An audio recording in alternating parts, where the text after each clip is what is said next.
നമസ്കാരം. 2026 വിഷു ഫലം. മേടം രാശിയിൽപ്പെട്ട അശ്വതി, ഭരണി, കാർത്തിക, മുക്കാൽ നക്ഷത്രക്കാർക്ക്, ഈ രാശിയിൽപ്പെട്ടവർക്ക് 7 ശനിയുടെ ഒരു കാലഘട്ടമാണ്. വ്യാഴം ഇവർക്ക് ജൂൺ വരെ അനുകൂലസ്ഥനല്ല. അതുകൊണ്ട് തന്നെ അശ്വതി നക്ഷത്രക്കാർ കുറേയേറെ ശ്രദ്ധിക്കേണ്ടതായിട്ടുള്ളൊരു കാലഘട്ടം തന്നെയാണ്. വർഷത്തിന്റെ ആദ്യം, അതായത് ജാനുവരി തൊട്ട് ഈ വിഷു വരുന്ന ഏപ്രിൽ വരെയുള്ള മാസങ്ങളിൽ ഒരുപാട് പ്രതിബന്ധങ്ങളിലൂടെയും വിഷമങ്ങളിലൂടെയും മനോദുഃഖങ്ങളിലൂടെയും കടന്നു പോകുന്ന ഒരു കാലഘട്ടമാണ്.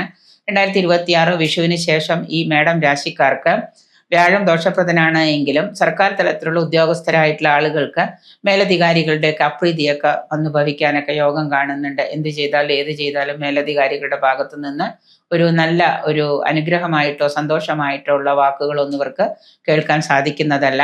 ധനവരവിന് തടസ്സങ്ങളൊക്കെ വന്നുപെടാം. ധനസ്രോതസ് കിട്ടാനുള്ള പണമൊക്കെ കിട്ടാൻ തടസ്സമൊക്കെ ഉണ്ടാകാം.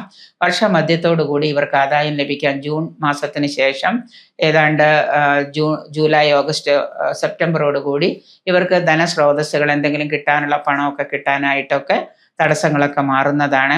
മാതാപിതാക്കളുമായിട്ട് ബന്ധുക്കളുമായിട്ടൊക്കെ രമ്യതയിൽ വർത്തിക്കുന്നതിന് കൂടുതൽ ശ്രദ്ധ പതിപ്പിക്കുക.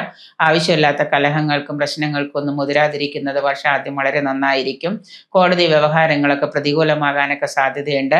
അതുകൊണ്ട് തന്നെ കൂടുതൽ സമയം ഈശ്വരാധീനം ഉണ്ടാക്കിയെടുക്കാനായിട്ട് ശ്രദ്ധിക്കുക.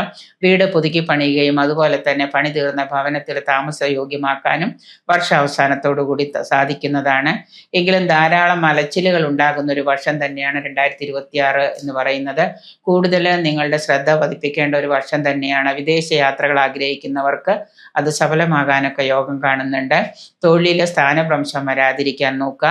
പുതിയ ബിസിനസ്, പുതിയ സംരംഭങ്ങളൊക്കെ ആരംഭിക്കുന്നതിന് മുൻപ് ധാരാളം പണം മുടക്കി അത് ചെയ്യുന്നതിന് മുൻപ് നന്നായിട്ടൊന്ന് ആലോചിക്കുന്നത് നന്നായിരിക്കും. സിനിമാ രംഗത്ത്, നാടക രംഗത്തൊക്കെ പ്രവർത്തിക്കുന്ന ആളുകൾക്കൊക്കെ കൂടുതൽ നേട്ടങ്ങളൊക്കെ വർഷാവസാനത്തോടുകൂടി വന്നു ചേരാം.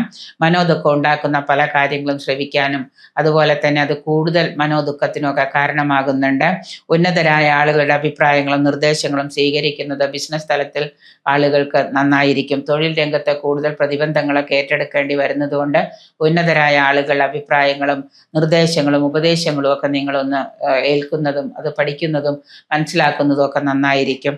എന്തായാലും ഈശ്വരാനുഗ്രഹം കൂടുതൽ കിട്ടുന്ന തരത്തിലുള്ള പ്രാർത്ഥനകളും വഴിപാടുകളും ക്ഷേത്ര ദർശനങ്ങളും എന്താണോ നിങ്ങൾക്ക് സാധിക്കുന്ന ആ തരത്തിലുള്ള, ഈ വീട്ടിൽ തന്നെ ഇരുന്ന് പ്രാർത്ഥനകളാണ്, നാമജപമൊക്കെയാണ് സാധിക്കുന്നെങ്കിൽ അതിന് സമയം കണ്ടെത്തി കൂടുതൽ ഈശ്വരാനുഗ്രഹം നേടുന്നതിന് സമയം കണ്ടെത്തുക. കൂടുതലായിട്ടുള്ള ദോഷ ഫലങ്ങൾ കുറയ്ക്കുന്നതിനും ഉത്തമമായിട്ടുള്ള കാര്യങ്ങൾക്ക് ശാന്തി നിവാരണത്തിനുമായിട്ട് നിങ്ങൾ പ്രാർത്ഥനകളും വഴിപാടുകളും ഒക്കെ ചെയ്യുക. ക്ഷേത്രത്തിൽ പോകാൻ സാധിക്കുന്നവരാണെന്നുണ്ടെങ്കിൽ ശനിയാഴ്ച ദിവസവും വ്യാഴാഴ്ച ദിവസവും നിങ്ങളുടെ ദശാകാലവും ദശാന്തരകാലവും ഒക്കെ നോക്കിയിട്ട് ആ ദേവനെയും കൂടെ മൂർത്തിയെയും കൂടെ ഭജിക്കുന്നതും ധർമ്മദേവതകൾക്കും കുലദേവതകൾക്കും ഒക്കെ പ്രാർത്ഥനകൾ നടത്തുന്നതും ഒക്കെ വളരെ നന്നായിരിക്കും.